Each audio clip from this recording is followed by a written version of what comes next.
아멘. 오늘부터 이제 고난주간 특별 새벽 기도회 한 주간 하게 되는데, 기도 주간으로 이렇게 교회가 공고하고 하는 일에 있어서 당연직이 있습니다. 당연직. 교회 일은 모두가 다 중량감이 같이 아니하고 다 다릅니다. 이런 일에 있어서는 당연히 구역장 권찰이 당연직입니다. 남성교회 여전도회도 있고 또 직분도 있지만은 교회 일에 모두가 참여하는 전 교회적인 일에 있어서 누구나 속해 있는 것은 구역이에요. 전 교회적으로 해야 됩니다라고 할 때에 당연직은 구역장 권찰입니다. 직장 관계라든지 몸이 좀 아프다든지 이렇게 불가피한 경우가 아닌 집에 있는데 잠이 와서 못 온다. 있을 수 없는 일이에요. 그것도 1년에 2번, 봄, 가을로 2번 일주일 하는데 나는 새벽 체절이 아니어서 못 나온다. 나는 잠이 많이 와서 못 온다. 있을 수 없는 일이에요. 오늘 첫날인데 토요일까지 구역장 권찰, 병원에 가 있거나 직장에 가 있거나 한 경우를 제외하고는 다 나오도록 그렇게 해주시기를 바라고, 오늘 나오지 못한 분들은 제가 전화해가지고 하면은 뭔가 기억에 안 맞아요. 구역장 보고 권찰 보고 제가 새벽 기도 좀 나오라고, 이거는 기억에 안 맞는 일이고, 선배되는 우리 권사님들이 전화해가지고 오늘 새벽에 안 보이던데 이렇게 나오도록 해주시기를 바랍니다. 구역장 권찰이 평소에도 자기 구역원을 위해서 기도하겠지만 정말 기도 주간에 안 나오면 그걸 기도한다고 볼 수가 있겠냐고요. 다른 평소에도 하지만은 기도 주간에는 반드시 나와야 되는 것이, 그렇게 좀 힘을 써 주시기를 바랍니다. 오늘 교회 일이 그래요. 교회 일이 그냥 알아서 잘 하시기를 바랍니다. 이렇게 해가지고는 되는 교회를 본 적이 없어요. 사람은 자꾸만 늘어지기가 쉽고, 그렇잖아요. 우리들도 학교 다닐 때도 그렇지 않아요. 시험이 왜 중요하겠어요? 평소에 공부를 좀 등한시해도 중간고사, 기말고사, 시험 주간이 있으면은 그게 시험이 있기 때문에 집중해서 공부하다가 자기 실력이 계속 성장하는 것 아니겠어요? 그런 중간중간에 매듭이 없이 그냥 학교만 다닌다고 하면은 자기 마음속에 동기부여가 돼가지고, 야, 내가 미래를 생각하니까 이래서는 안 되겠다, 그래야 하는 일이 좀처럼 쉬운 게 아니에요. 때로는 이렇게 중간중간에 기회를 걸어가지고, 야, 중간고사 돌아온다, 기말고사 돌아온다, 이렇게 하면서 해야 거기 또 맞춰가면서 해서 이제 실력도 오르는 거죠. 교회 일도 지나치면 안 돼요. 지나치면 안 되지만 열심을 내다가 실족한 사람이 있는가? 너무 교회에서 사역 일 이렇게 하다가 낙심한 자가 있는가? 또 목사가 자기 열심, 이거는 주님의 열심도 아니야, 교회를 위한 열심도 아니야, 목사가 자기 열심이야, 이런 것도 문제예요. 그런 것이 있으면은 장로님들이 옆에서 잘 또 말씀을 해주시면 될 일이고, 그러나 보통의 경우에는 땡겨가야 돼요. 이렇게 땡겨가고 힘을 내자, 모이자, 이렇게 해야 되는 것이지 사정을 다 봐주면 될 일이 아니에요. 못 나와서. 아이고 못 나올 수 있죠. 못 나와서. 아 그럴 수 있죠. 피곤할 수 있죠. 아 그럴 수 있죠. 아 놀러 갈 수 있죠. 다 이래가지고 될 일이 아니에요. 약간의 긴장감을 가지는 것이 필요하다고 봐요. 한 주간 동안 좀 우리가 열심을 냅시다. 오늘 첫날로서 무화과 나무에 대한 내용인데 성경에서 참 언뜻 봐가지고는 이해가 잘 안 되는 대목이 바로 이 대목이에요. 어제 종려주일로 예수님께서 예루살렘 성에 들어가셨잖아요. 그리고 나서 이제 오늘 월요일 아침에 이른 아침에 성으로 들어오실 때에 시장하신지라. 아 예수님 시장하시죠. 길가에 한 무화과 나무를 보시고 거리로 가사 잎사귀 밖에 아무것도 찾지 못하시고 나무에게 이르시되 이제부터 영원토록 네가 열매를 맺지 못하리라 하시니 무화과 나무가 곧 마른지라. 이 본문을 기록하고 있는 마가복음 11장에 보면은 이는 무화과의 때가 아님이라 이렇게 했어요. 아 예수님께서 시장하시다 아침 일찍 출근하셨다. 그런데 무화과의 때가 아닌데, 열매 맺을 때가 아닌데 열매가 없다고 해가지고 저주를 하셨어. 너는 뭐예요? 올해만이 아니고 영원토록 너는 무화과 나무 구실을 못할 거다. 사람이 와서 너한테 열매를, 영원토록 너는 열매를 못 내게 돼 있어. 예수님이 이런 분이 아닌데, 예수님이 이런 분이 아닌데 나무 한 그루, 나무가 말도 못하고 하니까 나무 한 그루, 그러니까 예수님이 함부로 그냥 너는 내가 배고픈데 찾았더니 아무것도 없구나, 어이 짜증나, 너는 망해라. 예수님이 이런 분이 아닌데. 예수님은 하나님이시고 창조자이시고 요한복음 1장에 있는 대로 천지를 창조할 때부터 예수님은 함께 하셨고 창세기 1장에 하나님이 지으신 것을 보시기에 심히 좋았더라 그랬는데 나무 한 그루라고 해서 그냥 함부로 예수님이 저주하실 리가 없단 말이죠.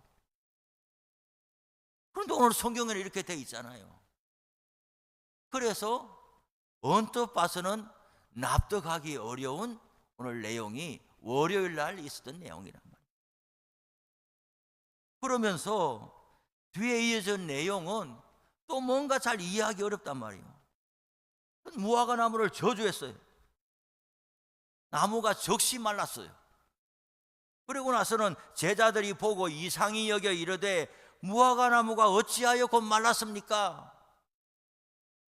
이 말은 3년 동안 예수님을 따라다니면서 봤는데 예수님의 이런 모습은 없었는데, 심지어 예수님께서 바리새인들에게 화 있을진저 이 바리새인들아, 그들은 사람인데 사람이 자기도 매지 못하는 멍에를 메고, 바리새인은 모든 것에 있어서 신학적 지식이 출중한 사람이니까 선생된 자인데, 선생된 자들이 일반 그만큼 배우지 못한 사람들을 하나님께로 인도해 가야 될 텐데 오히려 자기도 소경이 돼가지고 자기도 하지 못하는 일을 계속시키면서 일반 백성들 너무나 괴롭게 하니까 예수님께서 마땅히 저주하시고 심판하신다.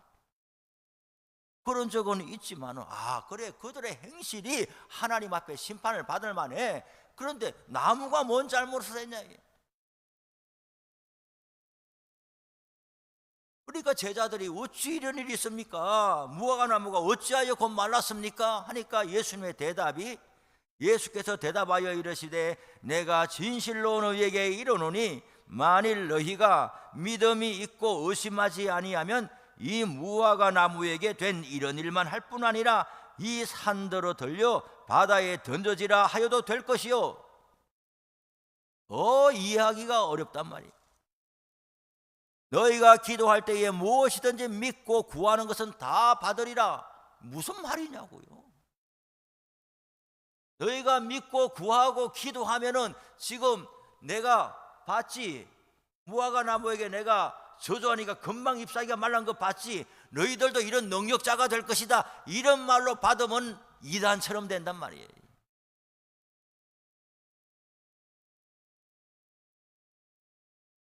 그래서 성경을 그냥 쓰여있지 않냐, 성경에 이렇게 쓰여있지 않냐, 이렇게 해서 성경을 자꾸만 받아들이게 되면 이상하게 된단 말이에요. 성경을 보는 전체적인 눈은 신구약 성경 창세기부터 계시록까지 하나님이 어떤 분이신가 하는 하나님의 성품, 하나님의 인간을 향한 계획, 하나님이 이 우주를 다스리는 하나님의 섭리, 이런 것을 전체적으로 봤을 때에 뭔가 엇발랐으면은 하나님의 분명한 메시지가, 특별한 메시지가 있다, 이렇게 들어야 될 것이고, 그 메시지를 찾을 때에는 하나님의 성품과 맞아야 되는 건데, 그렇지 아니하고 쓰여있지 않냐 이렇게 받기 시작하면은 아주 이상하게 돼버린단 말이에요. 예수님께서 그러면은 봤지, 믿음으로 살면은 이처럼 권세 있는 사람이 돼. 네가 너 배고픈데 밥 안 주는 사람 있으면 이렇게 이야기하면 그 사람이 큰 화를 봐. 이렇게 성경을 받으면은 안 될 것이단 말이에요.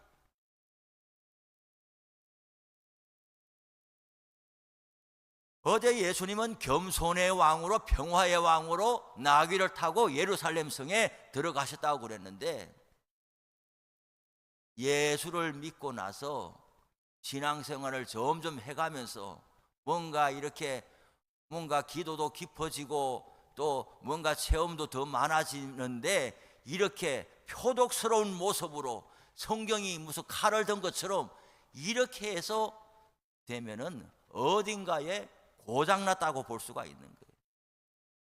그러면 오늘 성경이 뭘 말씀하겠느냐? 고난주간 들어서는 오늘 첫 월요일에 무화과 나무의 이야기가 성경에 왜 있겠느냐 하는 것은 이 사건 앞뒤에 기록되어 있는 것을 봐야 되는 것이죠.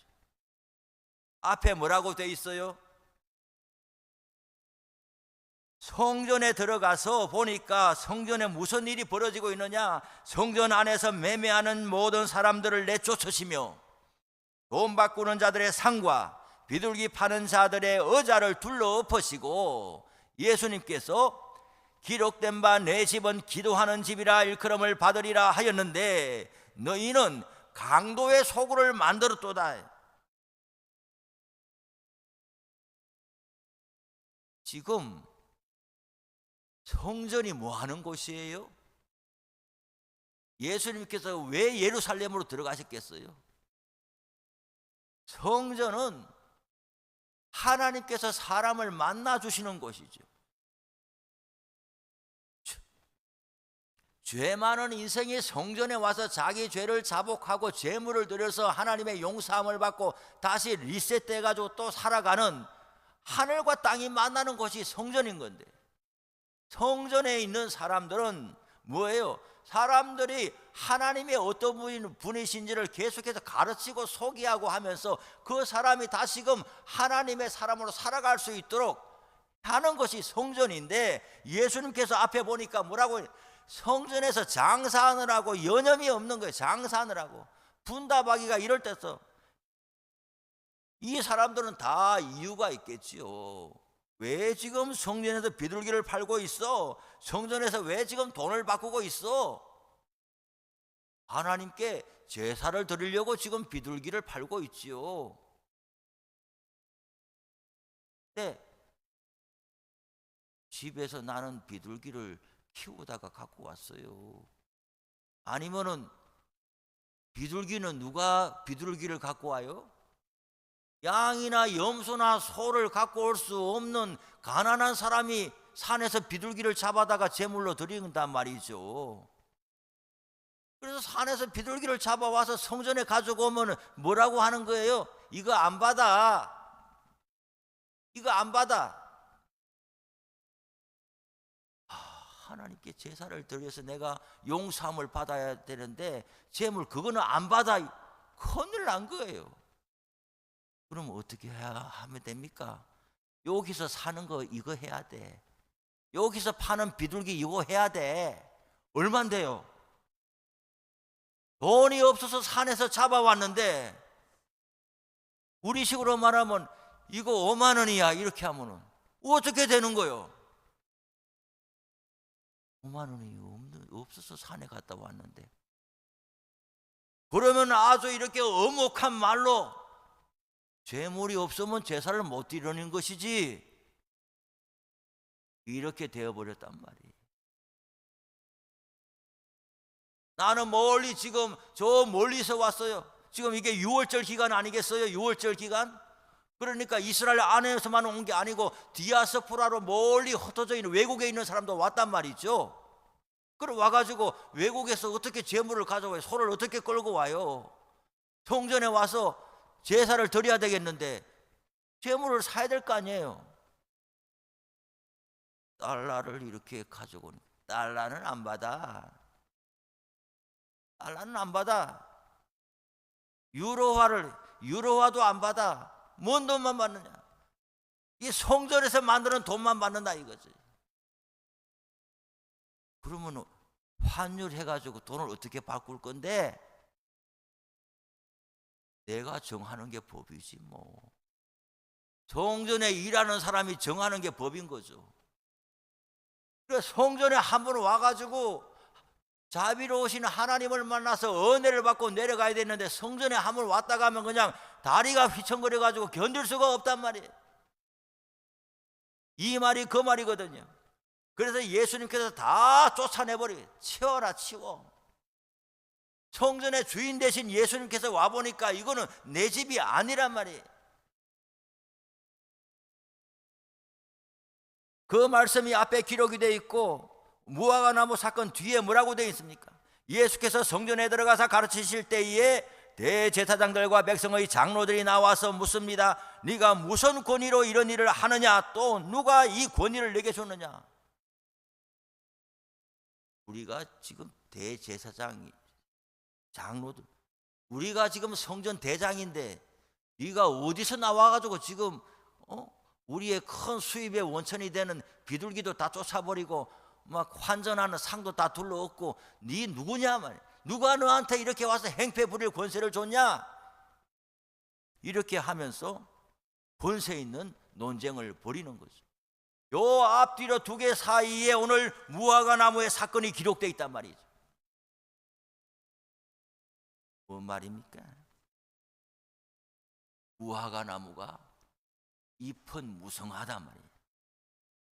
무화과 나무 이름의 뜻이 뭡니까? 무화과, 꽃은 없는데 열매가 맺히는 게 무화과라는 거예요. 보통 다른 과실나무들은 꽃이 이렇게 피고 나가지고 거기에 과실이 달리는데 무화과는 꽃이 안 핀 채 과실이 달린다는 거예요.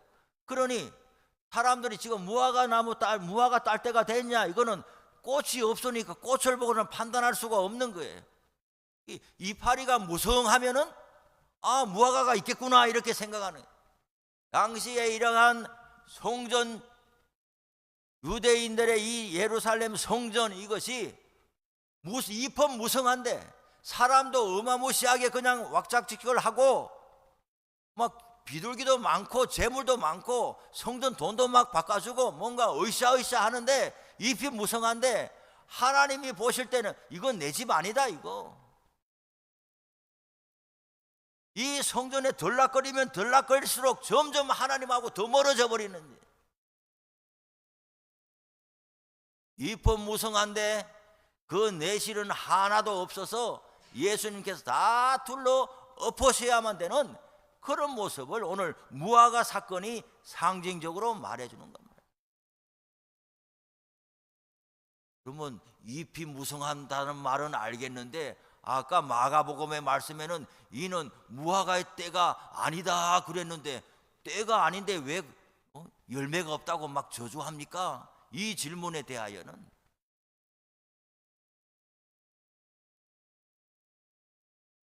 자기의 그 때를 자기가 정하는 게 아니란 말이에요. 자기의 인생의 때를 자기가 정하는 게 아니에요. 내가 한 100살까지 살겠지, 내가 지금은 이렇게 이렇게 살다가 나중에 인생 후반전 가서 좀 열심을 내면 안 되겠나, 자기의 때를 자기가 정할 수 없단 말이에요. 왜? 주인이 때를 찾는 거예요. 주인이 종에게 하루 종일 열심히 일해라 이렇게 해서, 그러면 종이 생각할 때에, 그리고 주인이 이제 출장을 가버렸단 말이죠. 그럼 생각에, 아이고 주인이 출장 갔으니까 이제 그냥 하루 종일 탱자탱자 놀다가 주인이 언제 올 거야? 한 5시쯤 오겠지. 이렇게 하고는 5시에 이제 제까닥 와가지고 막 일하는 것처럼 하는데, 주인이 왜요? 12시나 1시쯤 와가지고 일 잘하고 있나 이렇게 하는데, 종이 말하기를, 왜 이렇게 일찍 왔냐고. 나는 5시에 올 줄 알고 이렇게 있는데 왜 12시에 왔냐고. 종이 주인에게 말할 수 있냔 말이죠. 때는 종이 정하는 게 아닙니다. 주인은 오후 5시에 올 수도 있고, 난 12시에 올 수도 있고, 9시에 일 맡겼다가 11시에 와가지고 일 잘하고 있나 이렇게 볼 수도 있는 것이죠. 무화과 나무의 때가 아니라고 사람들이 생각하지만은, 예수님께서는 와서 찾으실 권세가 있는 거예요. 이것은 단순히 무화과 나무 이 한 그루에 대한 이야기가 아니라 예루살렘 성전에 대한 이야기이고, 예수님께서 십자가를 지러 갈 수밖에 없는 이유를 말씀하고 있습니다. 어느 누구도, 일반 사람도, 대제사장도, 장로들도, 서기관들도, 어느 누구도 하나님으로부터 다 멀어진 죄된 인생이어서 성전 안에 거룩하고 성전 밖에는 타락했나 이것이 아니고, 성전 안이나 밖이나 모두가 다 똑같아 버려진 이 세상에서 예수님께서 모두를 다 갱신할 수밖에 없는 십자가가 자명한 이룰 수밖에 없다는 것을 오늘 메시지를 들려주고 있는 것이죠. 말씀을 마칩니다. 오늘 첫날인데 우리들은 이 무화과 나무의 사건을 보면서 잎이 무성하나 내실이 없는 채 살아가고 있나, 신앙생활도 오래 하고 내가 교회도 열심히 다니지만은 정말 우리가 그리스도인이 맺어야 할 그런 삶의 열매들은 내가 풍성하게 맺으며 살고 있나, 아니면 교회 생활 그리고 신앙생활을 체면 관리하듯이 하고 있나, 누구 때문에 봐주고 있나, 정말 진실로 자기가 믿는 사람이 되어야지 다른 이유로 인해서 이렇게 해서는 안 될 것이란 말이죠. 스스로를 돌아보는 시간이 되어야 될 것이고, 또한 때는 내가 정할 수 없다. 때는 내가 정할 수 없다. 주님께서 없는 것을 찾지 않으신다. 주님께서는 없는 것을 찾지 않으신다. 오전 11시에 주님께서 오셨다 그러면은 너는 왜 하루 분량을 못 해냈냐, 이런 주님이 아닌 거죠. 오전 9시에 맡기고 10시에 주님이 오셨다 그러면은 너는 왜 하루 종일 일할 분량을 못 했냐, 그러지. 없는 것을 찾는 것이 아니라 마땅히 있어야 될 것을 찾는 주님이라는 것을 우리는 오늘 생각해야 될 것이에요. 이번 한 주간 동안 우리가 주님 앞에서 자신을 돌아보시고 기도하는 시간 되기를 바라고, 또 구역장 권찰들은 특별히 자기 혼자만 와서 기도할 것이 아니라, 자기는 당연히 와야 되겠지만은 구역원들을 좀 살펴가지고 가자 해서 한 주간 힘써 주시기를 바랍니다. 우리 주기도문 하시고 우리가 같이 좀 기도했으면 좋겠었는데요. 주기도문 합시다. 하늘에 계신 우리 아버지, 아버지의 이름을 거룩하게